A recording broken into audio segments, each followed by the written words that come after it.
Good morning, America. Welcome to Suis News. Today we have a special broadcast about secession process. Vanessa, what can you tell us about secession? The secession process. First of all, we have to understand what is it, and it's the act of separating with ideas of becoming independent or new. So, when did everything happen? Well, it started in 1860 and all the consequences ended in 1865. We can see series of events, for example, December the 20th, or what about June the 8th?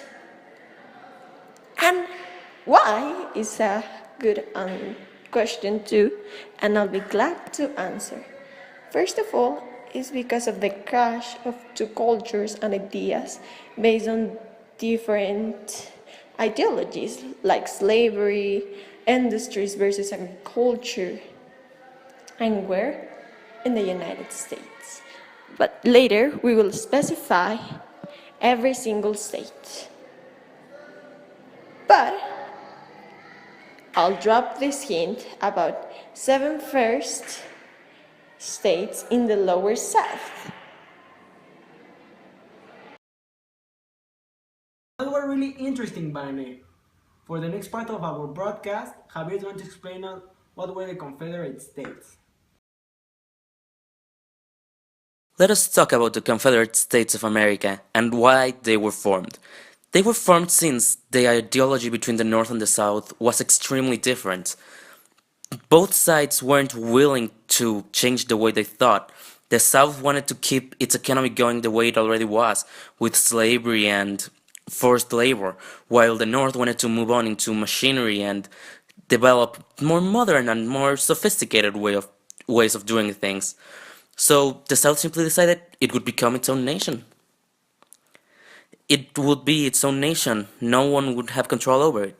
The first states to join were South Carolina, Mississippi, Florida, Alabama, Georgia, Louisiana, and Texas, in the lower south region of the United States.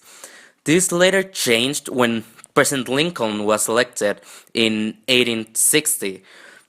At this time, Virginia, Arkansas, North Carolina, and Tennessee also joined. They declared their secession and joined the Confederacy.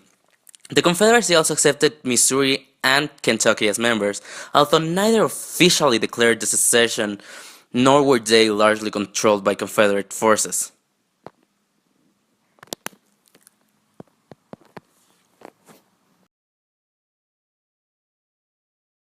Wow, Javier, those were really interesting facts. Now I'm going to toss it over to our field reporter, Kathia de la Cuesta, that has a special guest. Kathia, what do you have prepared for us?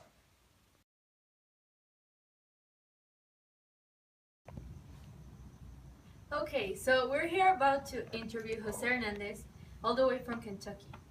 So, who can you tell us something about Jefferson Davis? Who was he? Jefferson Davis. Well, to start off, he was an American politician who was the representative and also the senator from Mississippi. He was elected the 23rd U.S.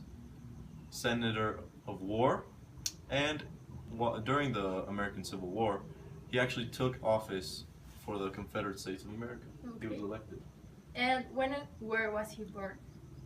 Where? Well, funny that you should actually mention that. He was born in this very state, Kentucky, on June 3rd of 1808.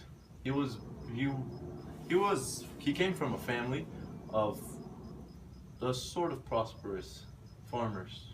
So, but whenever he turned of age, he joined West Point, which is a military academy, and after graduating, he spent 6 years as a lieutenant in the army. And what was like his participation in the Mexican-American War? In the Mexican-American War, he was a colonel for I believe it was the volunteer regiment for the American War, for the American Army. And like what contributions did he do? Contributions. Well, he took a personal course of course of the Confederate war plans, but he was unable to find a strategy to beat the more populous and industrialized Union. Apart from that, he also became a leading general for the Confederate States. Okay, thank you so much for the interview. You're welcome.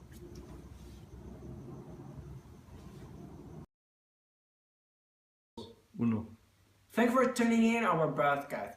Hope to see you soon. Ciao.